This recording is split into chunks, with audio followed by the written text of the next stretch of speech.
करेठवा का आवता है टहरत है तय हमें करेठवा कहा भी काला है तो तुमका और का कही नहीं तो गेहूं काला रहे तो करेठवा बोलूंगा लिया तो एक आध चबरा ले लिया आज। तू आज हमें एक चबरा मारे है हमारे गाल लाल बाबा ना बिहान अपने दोस्तों को बुलाए लाई तब तुहार बताए थे करेठऊ भाई तू हमका करेठवा कहा था जा बुला ले अभी हम तो बड़े दोस्त का मिंटू आवत है यार बहुत हम यार वो देखा का भवन का तुमका भाव हो तार गला लाल हुआ। अरे यार ये कह दियो करेठवा मार दिन यार 2-3 चबरा वो यार तो सुन के बुलावे चला देखी कौन आया करेठवा तू का मारे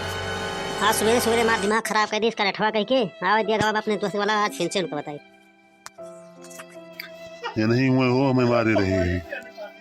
ये नहीं हुए तो हर दोस्त मैं गए शकल लेके आया है अभी ने काना काना है तू हमार बेइज्जती करबा हो ऐसे न अब तू हमका काना कहबा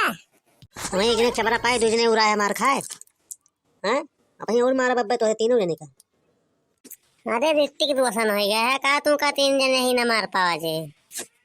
चला हो तीनों जने पटक के मारी पहले तभी शांत मारे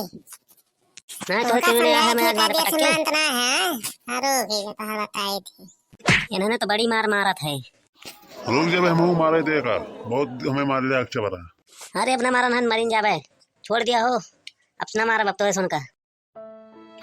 चला जाए दिया हो नान मार ये छोड़ दिया जाए दिया